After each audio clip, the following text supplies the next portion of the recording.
I'm delighted now to introduce our next panel, which is our regional panel on Europe. We've had regional panels from all the other areas, and it'll be interesting to see what they take in terms of where we are today and where we're going forward.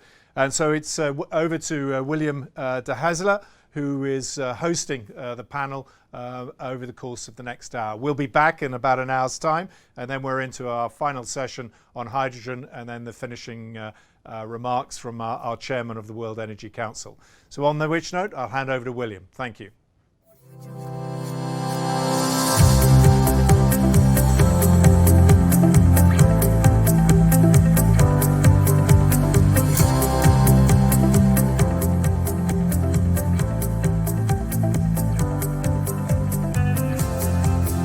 Everybody to this very exciting online session with the title Investing in the New Energy Future for Europe. Now, I also can rephrase that a little bit differently, maybe a bit provocatively, by saying, can we be enthusiastic believers, or should we rather be guided by a healthy skepticism? So the meaning or the goal of this session is to check whether how should energy actors interpret the recent developments on the scene of climate and energy driven by the European Commission, let's say. And although the UK is no longer a member of the European Union, they are certainly still part of Europe, and of course they will also be guided by those similar principles. My name is William de Hazeler. I'm a professor in energy systems at the University of Leuven, KU Leuven in Belgium.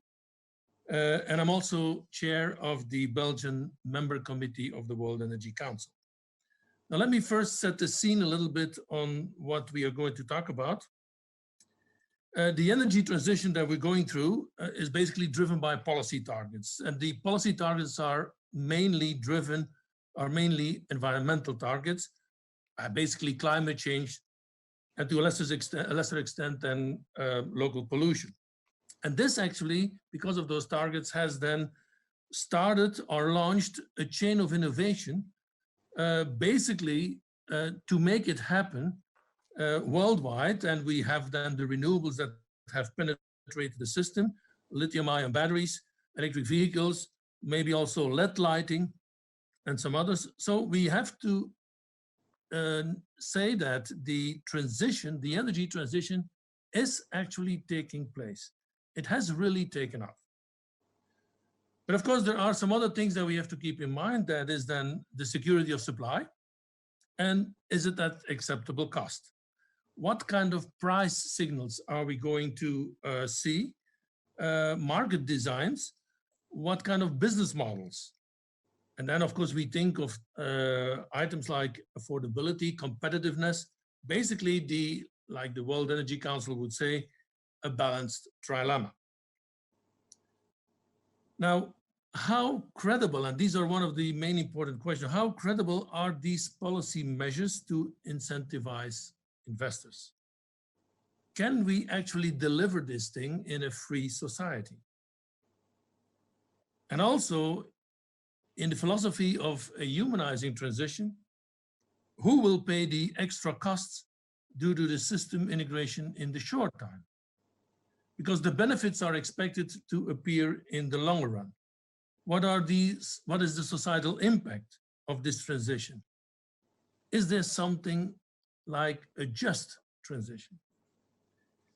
Now I'll stop here as the introduction from my side. We will come back then at some other things, but we will do so after we have had a chance to listen to communication by the Commission. And so I'd first like to give the floor to the Commissioner for Energy, Ms. Kadri Simson, who will explain the main points of the current European Union energy and climate policy.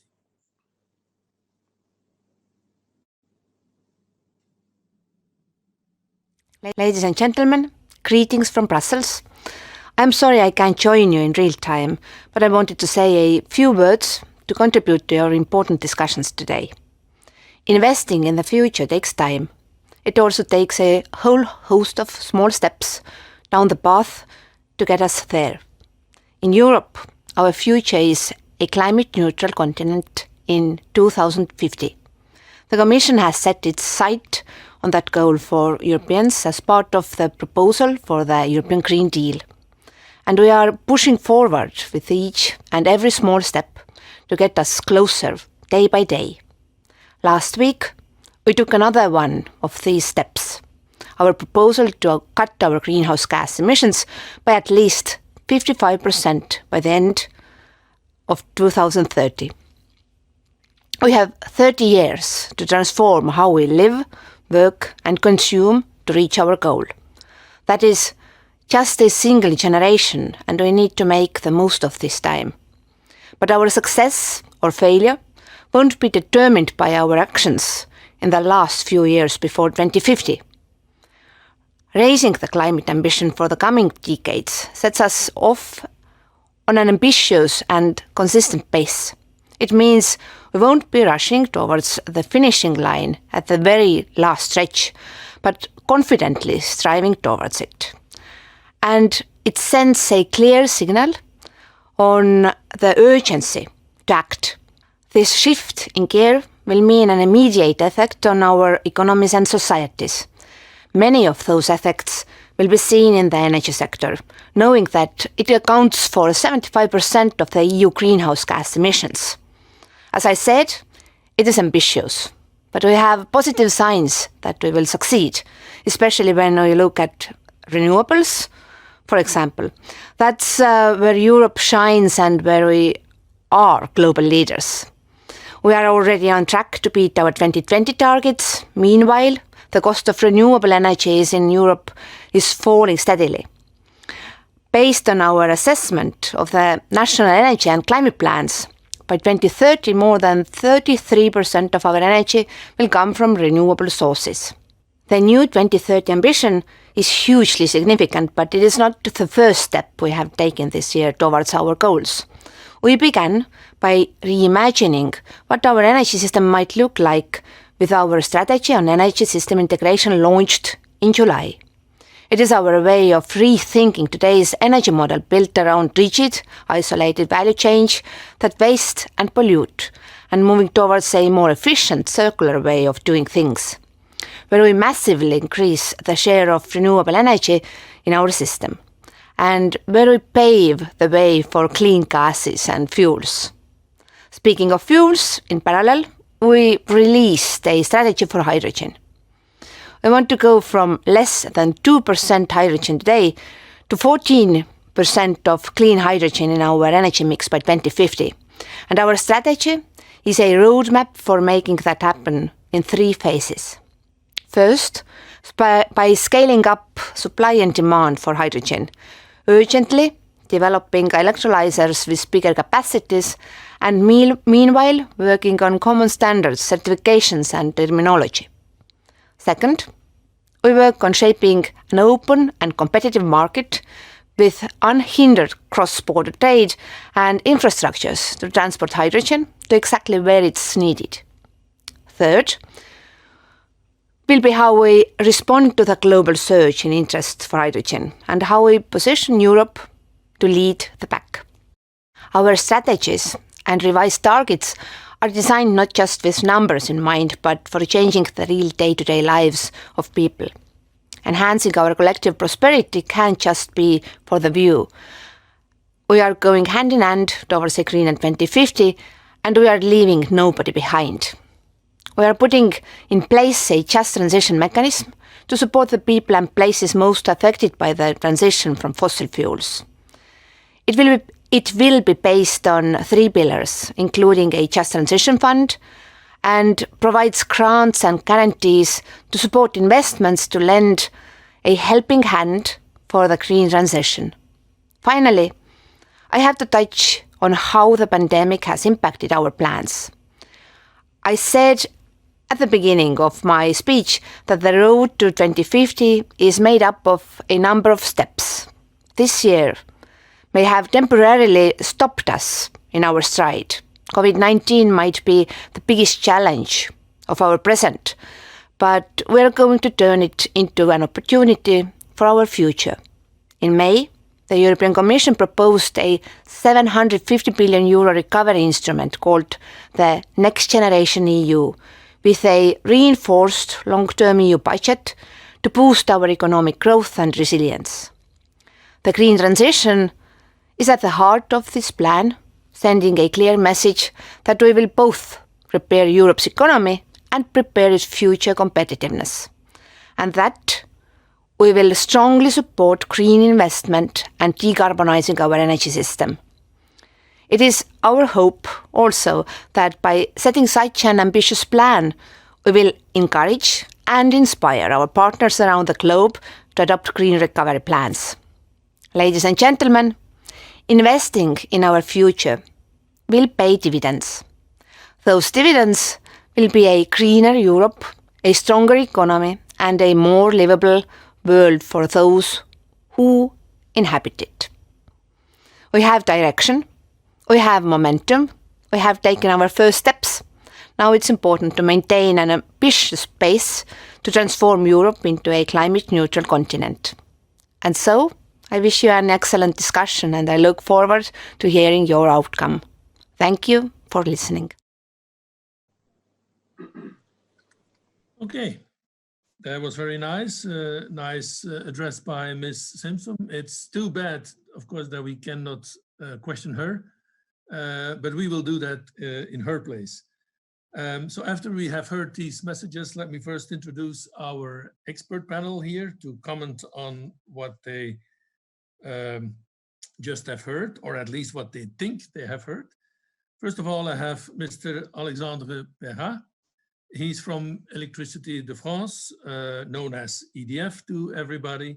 He's the Group Senior Executive Vice President in charge of innovation, corporate social responsibility, and strategy.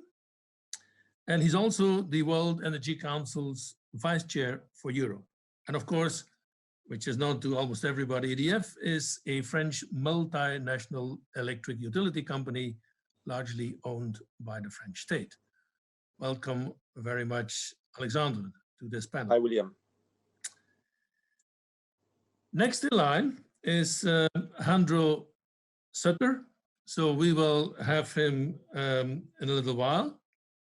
He's from Eesti Energia, where he is the CEO. And he's also the chair of the World Energy Council's Estonia member committee. Eesti Energia has three main operation areas, so electricity generation, shale oil production, and sale and distribution of electricity.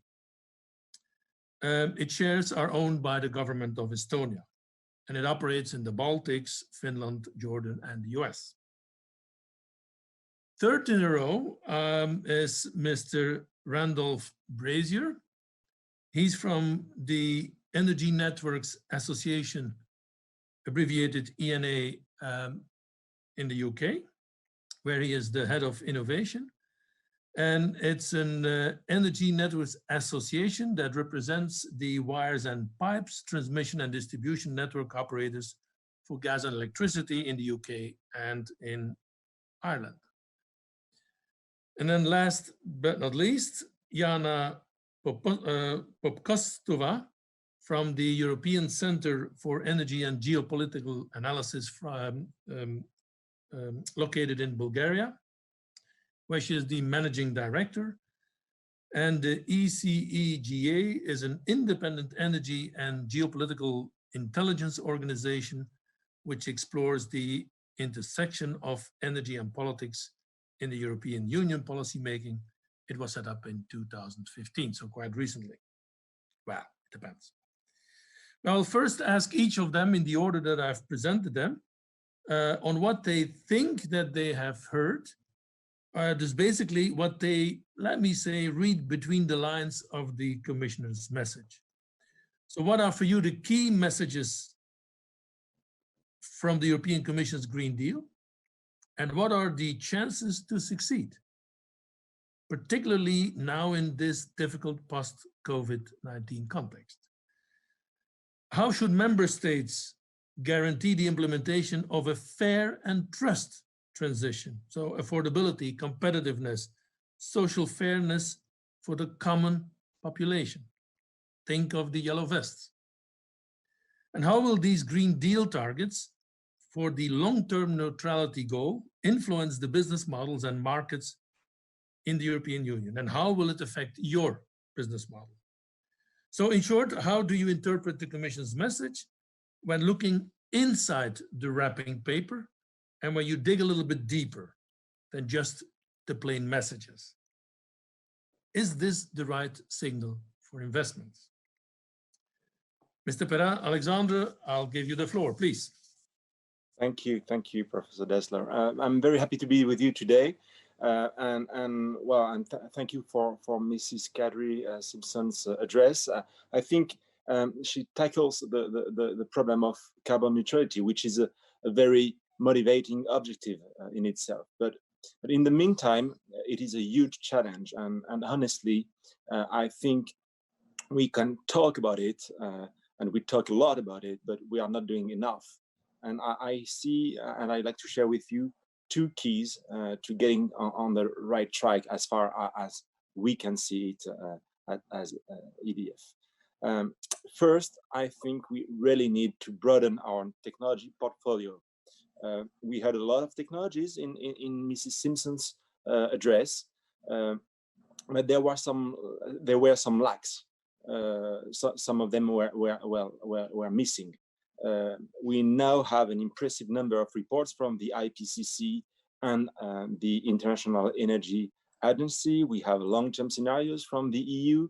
We have the WEC, and they all tell us that to tackle the giant challenge ahead, we will need all low carbon technologies with no exceptions. So I think the reality is very simple, and we have to be fair. If we have fewer technologies to choose from, we will not be able to meet our emission reductions targets. It's one thing to vote new objectives like the 55% target by 2030, which is a good thing. But at the same time, we have to bear in mind that this represents 5.5% yearly reduction rate. And this is well above what the world has known until now. We have in France a record, which was a reduction by 4.5% a year in the 80s. And this was during the nuclear power program. So this was another time, but this is just to share a number.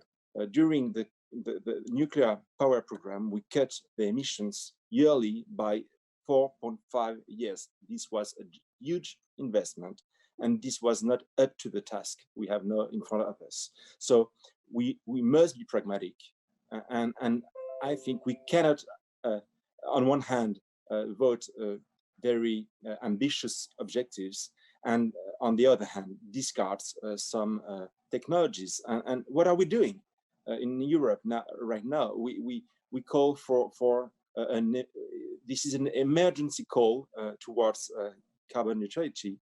But the day after, we put in place a taxonomy which discards some very important technologies like nuclear. So our taxonomy must be based on science rather than ideology, and all low carbon technologies must be there, meaning wind, solar, hydro, and of course, nuclear energies. This is my first thought. My second one is about market design. Getting to carbon neutrality will require three things: investment, and more investment. It's about 2 trillion euros a year that Europe will need to invest between 2030 and between 2030 and 2050. So we know all carbon-free solutions are very capital intensive and they have very long lifespans. So these two characteristics do not fit well with the market for investment decisions. So we need to rethink market design. And this is why today all investments are made outside the market through long-term mechanism. So we must recognize this and make long-term contracts the norm for all technologies. And to do so, we also need to strengthen the role of carbon price. A carbon price alone will not be sufficient, I think, but without one, we are absolutely sure we will miss our objectives. So we need a more complete CO2 market that can allow the expectations of all factors, of all actors, to converge. Of course, carbon price can have social effects, but we need to identify these impacts. We need to measure them, and we need to manage these impacts through adapted policies. So, to put it in a nutshell, I think we must have clear objectives, big ambitions, but we also need to be very pragmatic in the way we tackle these problems. If not, we just want to achieve our objectives.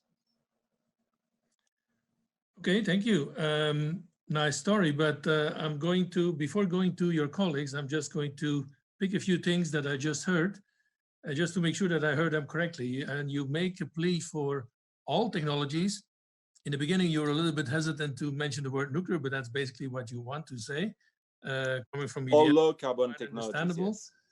Now, are you willing also then to accept that carbon capture and storage? Yes, I said every low carbon technology. We don't have the luxury to discard any low carbon technology.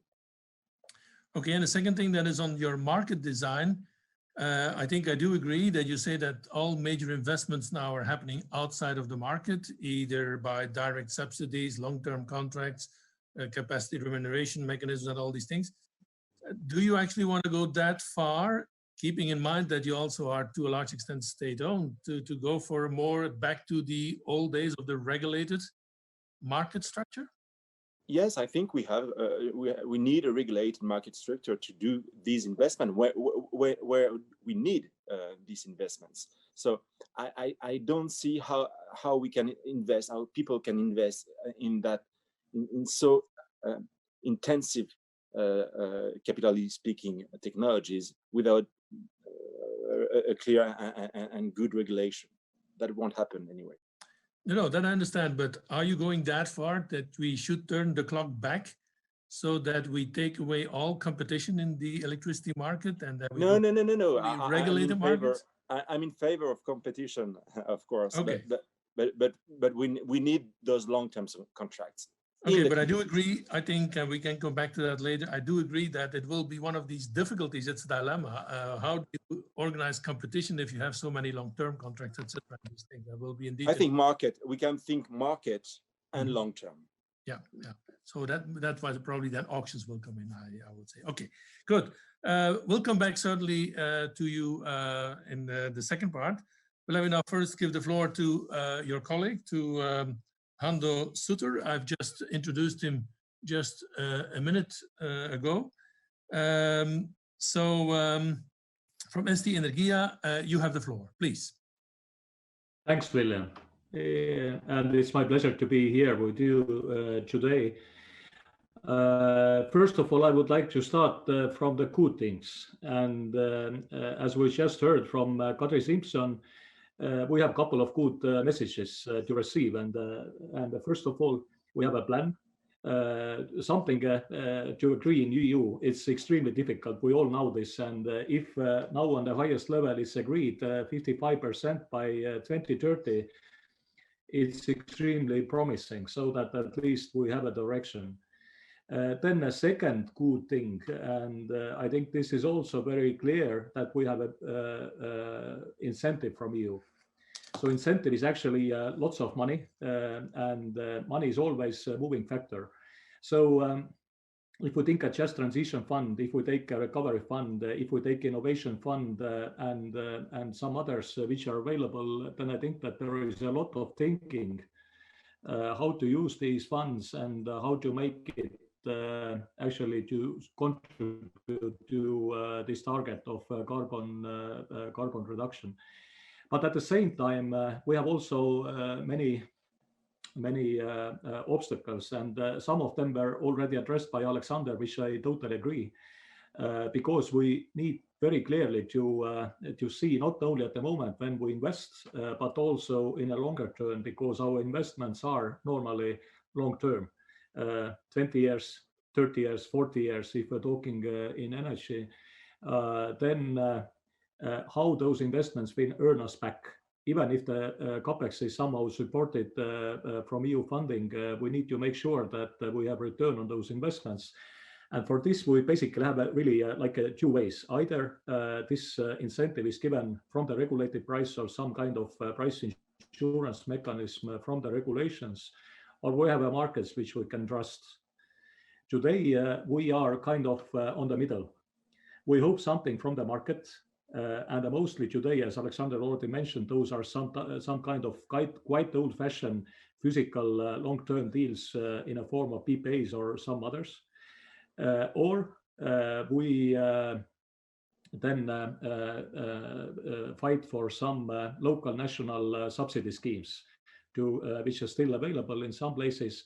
And then we come to the same power market, basically cross-European integrated power market, where we basically make our bids, although we are coming from totally different background with a different subsidies, with a different long-term schemes on behind, so that actually this market, I mean a spot market, and which gives us a reference and which we see and follow every day on the screen across Europe, is a fiction.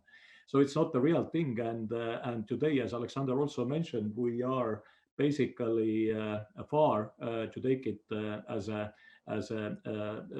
incentive for the new investments. Now, another thing which is extremely important is that if we are moving from fossils to renewables, then we want to say that CO2 price is a driver. And probably it is, because CO2 price lately has come to quite high levels. It's very clearly taxing out fossil and mostly more polluting fossil sources. But at the same time, if we want to see and if we want to say that this is the market, so the CO2 is traded, it has a price on the screen, we can see what is the price today. We have seen that a couple of months ago it was 15 euros per ton. And today it's around 30 euros, and this has been happening in just 2 months. So what are the fundamentals behind how to kind of see market price as a function of demand and offering? In this case, it's very, very difficult to understand.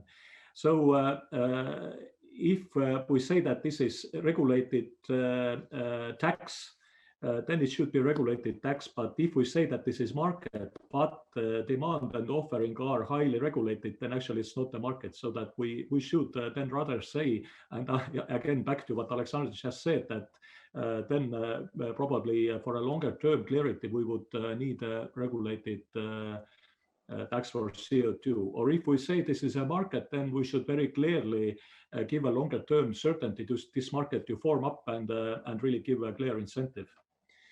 Then some other things. If we are talking about the sectors and overall CO2 emissions in Europe, then in a parallel talking to 2030 and 2050 ambitions, we should also see where we are today, as 2020 is a quite important milestone if we see a longer route.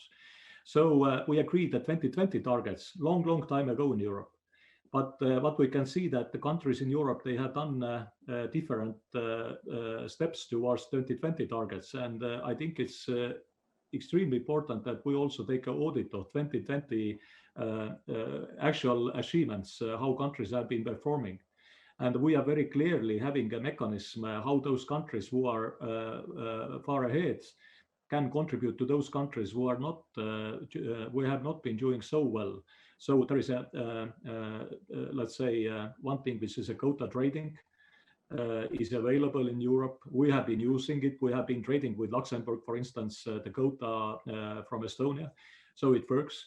And I think that if we share the ambition in Europe, then we should basically give a chance for those countries who are ahead to contribute to those countries who still have not reached their targets on 2020.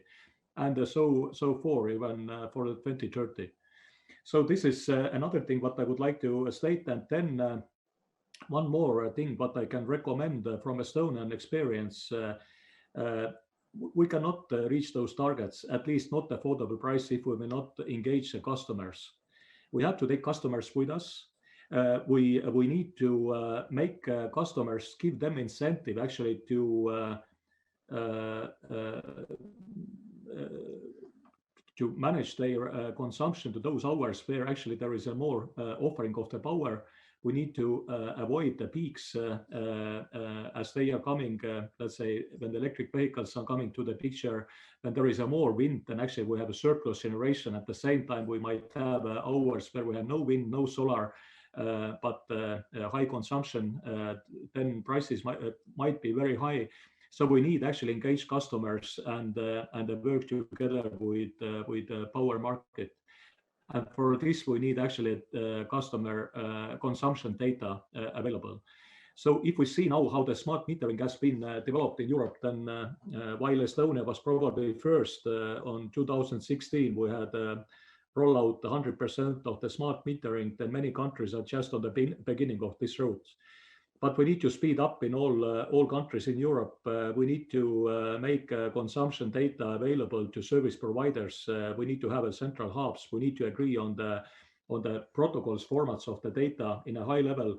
Otherwise, this journey will be much more expensive for the customer and might give a social impacts, as it was mentioned already.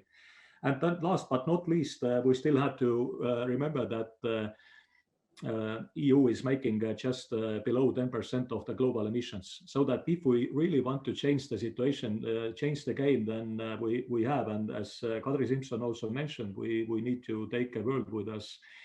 We need to affect positively other regions as well. Otherwise, we will just play us out on the global competition, and we will not save the world. Thank you for now. Okay, thank you. Also, I'll just fire a few questions just right now, and then we'll come back to more general things, because you have touched upon quite a few issues. Of course, you say that we're happy to have a plan. I wouldn't have expected anything else from you, of course, with an EU Commissioner for Energy from Estonia. Of course, you have to support her. I have to say that Estonia is actually having much higher plan. We have set our plan minus 70% by 2030, and good news is that probably we will fulfill this plan already this year. So that I think if Kadri Simson would take our ambition to Europe, then you would get mad in Europe. Okay, good. Well, let me just pick on that. And I also invite the colleagues to listen as well, but I would like to have your answer first, because there actually, what I hear in the corridor, there are two ways of reacting to what the Commission is doing. The Juncker Commission tried to get the Clean Planet for All, the climate neutrality for 2050, through the system, and it was blocked by the Council because there was one member state who didn't agree to it. Okay, that was Juncker. And then there were the targets for 2030, minus 40% greenhouse gas, and you had twice the 27%, which was upgraded by the Parliament to 32 and 32.5%, which was already quite a bit for some countries or for many countries. I'm not saying for Estonia. And now the new Commission comes in and they change the things again. So then the question is, aren't you creating instability by just playing with the targets all the time that nobody is actually going to dare to invest in these things? A positive way of looking at this thing is that you say, no, by actually what they have done now, they have implicitly reconfirmed the 2050 climate neutral thing. They give automatically the long-term signal by moving now faster. So which means that you will find a higher, because of the clear signal that we go towards climate neutrality in 2050, that now this will create investments and also will then drive the CO2 prices up. How do you react to that? How do you see that? Yeah, this is exactly. Are you the positive on the one hand or on the other hand? This is exactly what. What I wanted to say, that ambition is clear. I think that it's a big step ahead, that the EU has agreed about the 2050 and hopefully also in 2030. But and what is another thing? There is a huge amount of money which will be issued to fulfill those targets. And this is maybe different from the previous targets. But at the same time, it's very clear that due to a very special year, 2020, for any economy and also energy sector, the ability to invest, as Alexandre mentioned as well, it's a huge amount of investments which is expected to come to the system. The companies are suffering their ability to invest, even if they co-invest, and if they get some co-funding from EU, they still need to invest by themselves. So this has to be considered, and I'm positive as an engineer on the technical point of view. It's doable. We can do it, but another thing, is it affordable? And to make it affordable, we really need to choose a right way. And I absolutely agree with Alexandre that we cannot actually put ourselves into the frame and exclude any technologies. And probably we have to admit that some technologies even are not here yet, which we need, because we want actually this route to become cheaper and more affordable, so that we also need to invest into R&D. And we really need to be smart on this route and not to be stupid. Okay, thank you. Very good point. We come back to that on the financing and the post-COVID-19 things. But let me now thank you for this intervention, and I'll go now to your colleague, Randolph Brazier. Randall from the Energy Network Association in the UK. You have the floor, please. Thanks, William. Thank you for having me, and good to see everyone. Really good to hear from the Commissioner as well. Personally, I thought it was really positive. I thought the vision she set out for the EU and that has been set up in the various strategies and plans is a positive thing, and it's a really good thing. I totally agree with her that we do need to take an iterative approach to these things, and we need to evolve and adapt existing infrastructure and markets. I very much agree with Alexandre and also Hando that we should be focusing on all low carbon technologies. We should be taking a technology agnostic approach. Every country has different resources. We need to use the natural advantages and skills of those countries. I mean, it's true in the UK as it is in Europe, that there's a lot of wind in the north, there's a lot of sun in the south, and there's a lot of demand in the middle. So every country is going to be different. So I totally agree with that point. I also think that we need to start now. I agree with the Commissioner when she says we really need to start now. Some of these assets are really big, long-term assets that are not that easy to build, and they take time. So we should be investing immediately in low regrets infrastructure. Some of that could be energy networks and grids. Obviously, I would say that. But also renewables, nuclear, EV charging points. We need to start investing in this stuff now. We don't really have time to waste. And a lot of it is no-brainers. You can crack on with it straight away.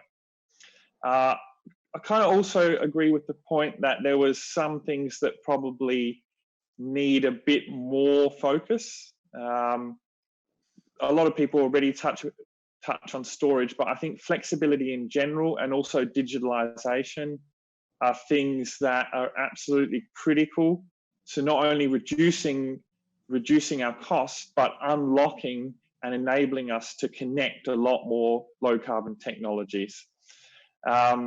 I think this is why in the UK, we are putting a particular emphasis on digitalization and flexibility.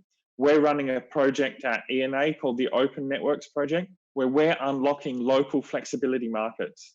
We've got over 2 gigawatts going out to tender this year, where we're essentially procuring local flexibility sources from whoever can provide them. And we're very much taking a technology agnostic approach to that. If someone is providing us with low carbon flexibility, and they will do it cheaper than what it costs us to build the grid infrastructure, we will procure it from them. I think as well, I was really happy to hear the Commissioner mention the EU Energy System Integration Strategy, which is actually a pretty underrated document that was released by the Commission. This is a strategy that's looking at how we can link all of the different aspects of energy: generation, transmission, distribution, demand, transport, heating. It's looking at taking a whole, what we call in the UK, a whole systems approach to energy, because actually on a working and operating level, a lot of these different aspects of energy are technically connected. So why should we not have a strategy that encompasses the whole energy system from end to end? I think that is a really big focus point for us, and I was really happy to see that strategy released, and the Commissioner put quite a big emphasis on it. That sort of then leads on to the question of hydrogen. We saw this year, in the first half of 2020, for the first time, renewables in the EU. There were more renewables, more power, sorry, from renewables than there was power from fossil fuels. So we know that from a power perspective, we are well on our way to decarbonising the power system. In the UK, nuclear and renewables is around 54, 55%. It's well on its way. However, there are other areas of the energy system which often get overlooked that really are much harder to decarbonise. Heating is a big one in certain parts of Northern Europe and the UK, and also obviously transport, but also heavy industry in general. These are quite carbon intensive parts of the energy system. And again, I was really happy to hear her mention the hydrogen strategy, because we believe that hydrogen is going to be absolutely key to decarbonising some of these harder to reach parts of the energy system as well. Again, a lot of focus on hydrogen recently, but it's going to be one of the players, and it's going to be in the mix whether people like it or not. You can even use it for storage. If everyone wants everything electrified, hydrogen is still going to play a role, because it can produce seasonal storage, for example. So really happy to see the focus on that. I also agreed with her on the just transition. We've talked a lot about markets and technology in the first part of this talk, but we need to make sure that countries and people are not left behind in this transition. It needs to be a fair transition. So really agree with the focus as well on training, schools, reskilling, creating new types of jobs and industries. That needs to be a really big focus as well. And was really happy to see some of the green recovery package go to that Just Transition Fund. Just finally, in terms of Hando's point on the role of Europe globally, could not agree more. Europe globally, maybe not the biggest emitter, but it is without question the biggest influence from a policy perspective. When it comes to achieving net zero and renewable power, make no mistake, Europe sets the agenda and the rest of the world follows. We see that with renewables. There's a lot happening in other parts of the world, but it's often driven off what's happened in Europe. So from a European perspective, we need to very much use this opportunity to further influence the rest of the world. And you know, the climate, the atmosphere is a global atmosphere. So we probably need to even start thinking about carbon emissions from a global perspective and how we can influence carbon emissions in other parts of the world. You know, you can't just offshore your problems. You need to think about then, if you're importing something, what are you going to do about the carbon footprint for that product or item that you're bringing in? And Europe has a unique position to be able to lead the world on that front. So that's all from me, William. Looking forward to it. Thank you. Okay, Randolph, I have to stop you here because we are moving ahead in time. But let me also then just ask you two quick questions. Of course, when I listen to you, I'm just wondering, why the hell did you leave the EU? Because you seem to be so with the energy and climate policy. No, that's just a joke.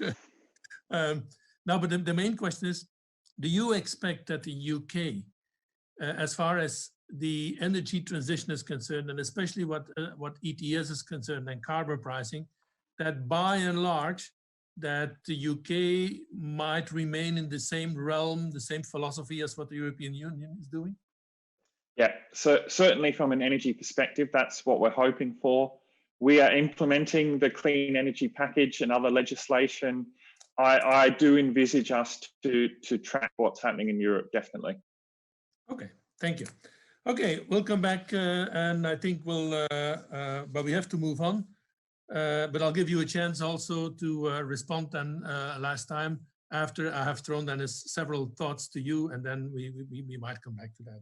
But let me now go to Yana on a completely different subject. So Yana Popkostova from the European Center for Energy and Geopolitical Analysis, you have the floor, and we expect a lot from you, especially after China has announced now that they will become climate neutral in 2060. So what's the position of Europe in that regard, vis-a-vis then also the United States and then Russia, which is part of Europe in the World Energy Council speak? So Yana, please tell us. Good afternoon. Thank you, Professor De Hassler. And absolutely, there is no pressure on me. I'm really delighted to have the opportunity to discuss today the new energy future of Europe. And I think it's a critical and very timely topic for all of us to discuss.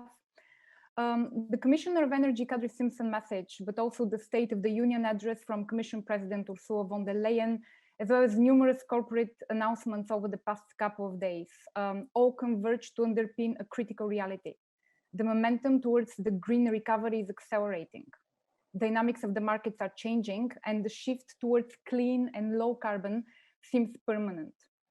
The ubiquitous sense of urgency within Europe to preserve our planet from the worst ravages of climate change was not stalled by the insidious virus. And if anything, it just amplified our resolve to forge ahead with EU's distinctive identity, one that tackles the visceral threat of climate change and environmental degradation, but also the ills of increased social inequalities and divisions. To achieve the transformative potential of the Green Deal, a series of small steps will be necessary, Commissioner Simson stated. But ensuring the correct implementation and monitoring of the genuine integration of social and environmental objectives in the fiscal stimulus spending dedicated to these small steps, nevertheless, is not a small feat. Because beyond political rhetoric and commitment, the implementation and the realization of the grand Green Deal ambition will be complex, pervasive, and inherently bound to create divisions process. In addition to immense infrastructure and research and innovation requirements that I'm sure we're going to touch upon in the next part of this session, three issues seem of particular importance to me from policy perspective. First, governance and conditionality. The guidelines on how the next generation EU fund should be spent are clear, but it will be in the detailed implementation of recovery plans that the alignment or divergence of economic, ecological, or social objectives will be reviewed. We are yet to develop the blueprints in terms of how the joint debt will be distributed amongst member states and understand the conditionality at national level. Governance is very complicated, and the moral hazard, but also risks of misallocation are high. Previous cases demonstrate that environmental spending is often exaggerated or diverted, and coordination amongst member states very low. Further, to reach the next phase of decarbonization, the EU has to build transboundary and multidisciplinary transition labs or clusters on disruptive and systemic innovation to test and demonstrate solutions at small scale across different territories before eventually scaling them up. But mastering engagement and governing those will require a momentous effort. This all underlines that governance and coordination at all scales is essential to ensure that diverse recovery plans are not developed in isolation and capitalize on potential synergies, but are also very well communicated to garner support, to nudge behavior, to form the social norms on using energy. And this is very important. Second, democratic legitimacy and social inclusion. The social contract we often say inform our policymaking in Europe has been broken. The crisis bore witness that the most vulnerable in society have been hit the hardest.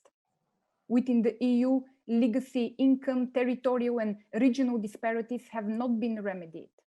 Today, 21.7% of the EU population is at risk of poverty and social exclusion. This is 1 out of 5 people. The Just Transition Fund seems inadequate to tackle the extent of the problem and the deeply embedded socioeconomic vulnerabilities. Third, the EU ambition and geopolitics. The EU ambition emerges amidst tense geopolitical environment and hyper-realist maneuvering in our neighborhood and beyond. This undermines regional security, but also presents transboundary risks to our supply chains. Strategic global competition over critical raw materials, global governance deficits, and the declining appeal of international rule of law and free trade might compromise our transition trajectory, but also stymie the global transformation that is absolutely critical. Multilateralism is clearly retrenching, and the EU's ambition to reverse this trend has often exposed a contradiction between rhetoric and capacity for conduct. So, going ahead and delivering on the Green Deal promise will require candid and urgent discussions on the above issues, but also targeted action to ensure progress. What the current crisis made abundantly clear also is that anticipatory foresight and future risk and trend spotting is more urgent today than ever to inform decision-making and has to be embedded in our policy dynamics, but also within corporate planning. We need technological, but also social and institutional and thought innovation to leap into an equitable and sustainable society, or to achieve the vision of the humanized energy transition that the World Energy Council recently refers to. The challenges ahead are plenty, and I'm sure our debate today will reflect on some of them, and it started already. But while examining the hurdles is important, what captures my imagination is not the contradiction, but the opportunities that cooperation and innovation open in terms of progressing along the net zero journey, but also forming resilience in a context of climate, systemic and governance volatility that we cannot ignore. We are poised to benefit tremendously from the Green Deal, but it does require chaperoning political will, active leadership, and multidisciplinary cooperation. And I'm looking forward to an insightful debate, sharing some reflections on how to ensure that our collective leap into the future is indeed achieved. Okay. Thank you. Thank you very much. I'll also fire one question to you before that we go to the next step, which will be quite short because we only have 10 minutes left. But I would like to have your opinion, maybe a bit of a tricky question, but since you also touched upon geopolitics, but I just would like to understand from you, somebody has already told you, Europe is only 10% of worldwide emissions, etc. Now, how do you see the influence? And what I hear from experts in the European Commission is that it's also due to the example by Europe that now China is going the way it is going, only 10 years behind Europe as far as climate neutrality is concerned. How can we get the other blocks? Like, how can we move Russia in a particular direction? I'm not going to talk about the United States. I think we all know that we have to wait until November the 3rd or something like that before we know there. But how can we set the example in a more geopolitical way? India might be another example, but since Russia is part of Europe in the WEC, how can we bring the Russia more into this whole European philosophy? You have any idea? Thank you, William.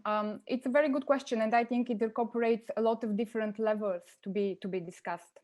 From a global perspective, Europe is important, and I think Randolph just mentioned before that we set the example. We have a very strong convening power, and we are very strong kind of providing this soft power of example. And I think this is critical. What we need to do more of for the next decade and a few decades until 2050 for us to be successful in not only our own journey, but moving the entire world towards this net carbon vision is to help the world, help the developing world first with technical assistance, with capacity building, with exporting technologies that they don't have the access to. And I think this is critical.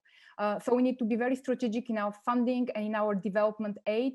And rather than distributing and disbursing aid without any conditionality or strategic thinking, we need to maybe think and link the two issues together. So go towards a more together approach rather than working across silos. So I think that the future for Europe in terms of development, but also external energy and climate diplomacy would be to really export some of the technologies that we have and help the world to multiply and maybe develop their own innovation clusters and centers.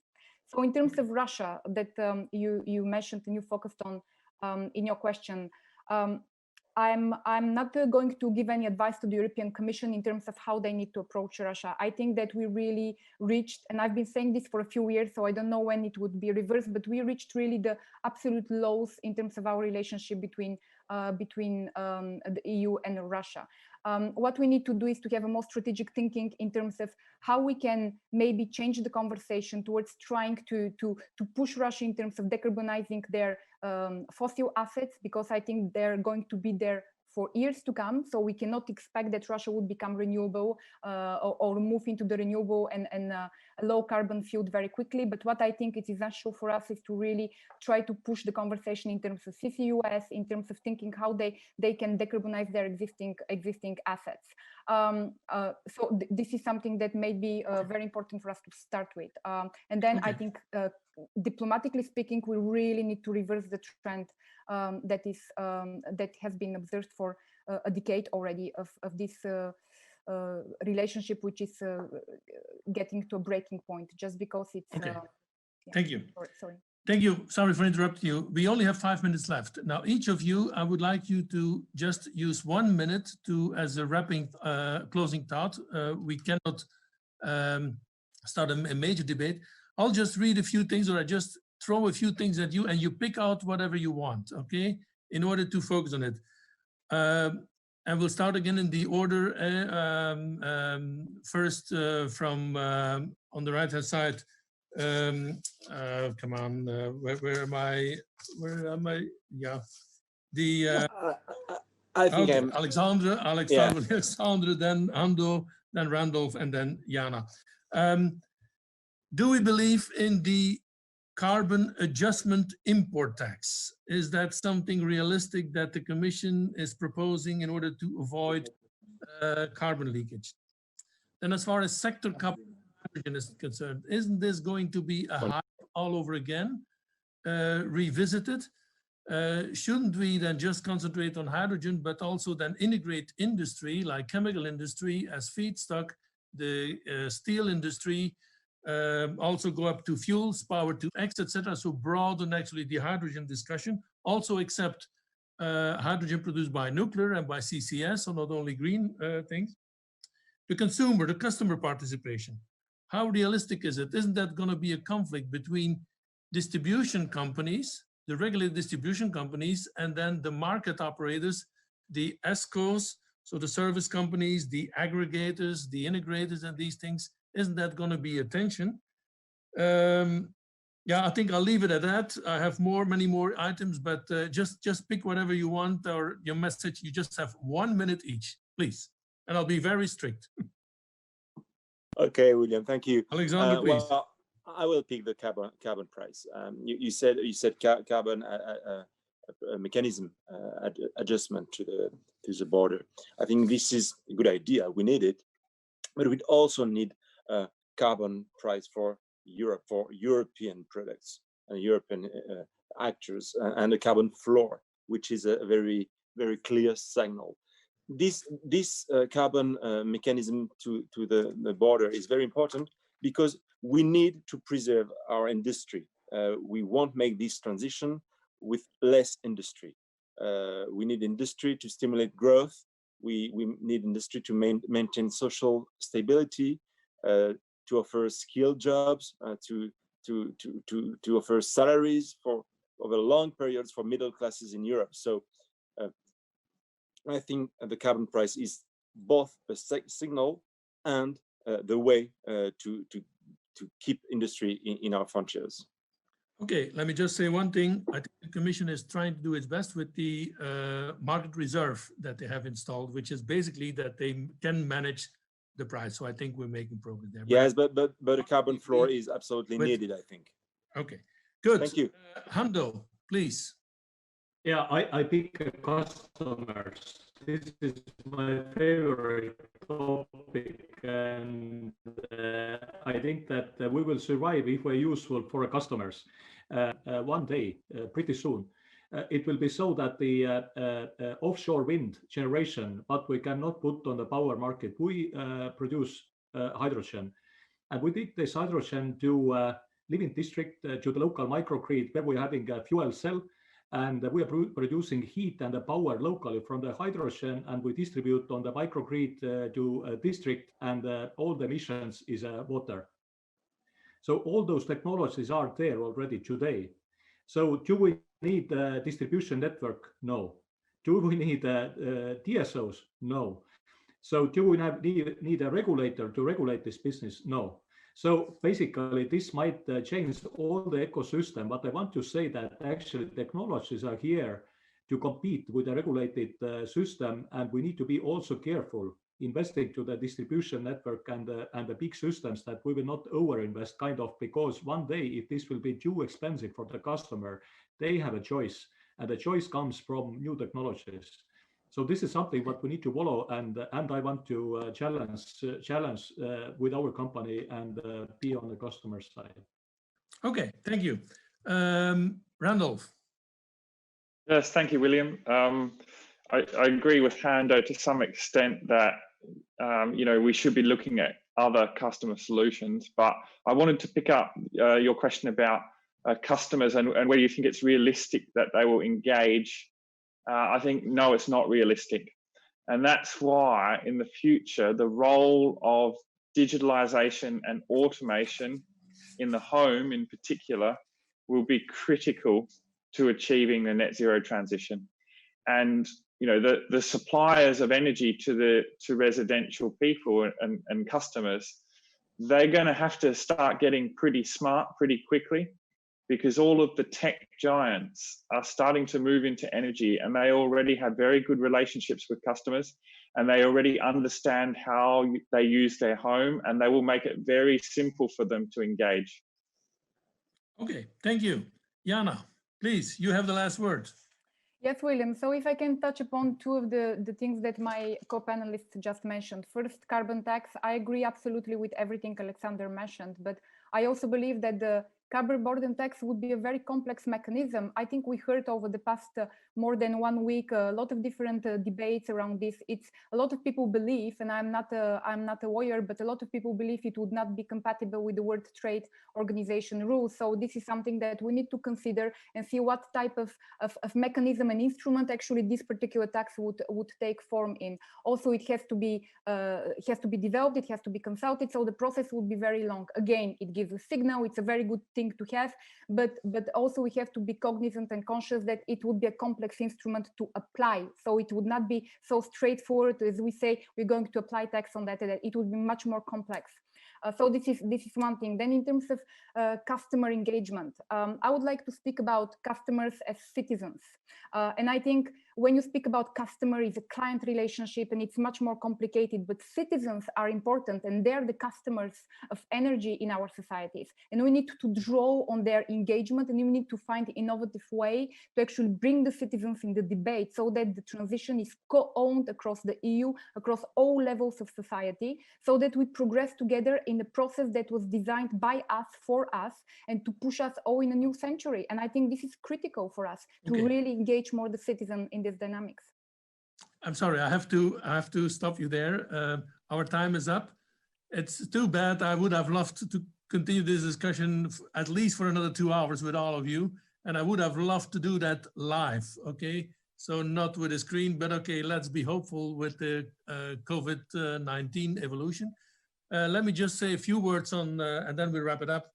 What I remember from the discussion, you all seem to be quite enthusiastic and actually quite positive. I also heard that carbon tax is very, very important and is going to be the tool actually that we all need. And then all technologies should be allowed, and it's not up to governments to do the picking of the technologies. Let the market decide what they have. And then market designs will also be a major challenge for the future. Let me thank you all very, very much. I'm sorry that we have to wrap it up, but I learned quite a few things and I enjoyed very much talking to you. Thank you all.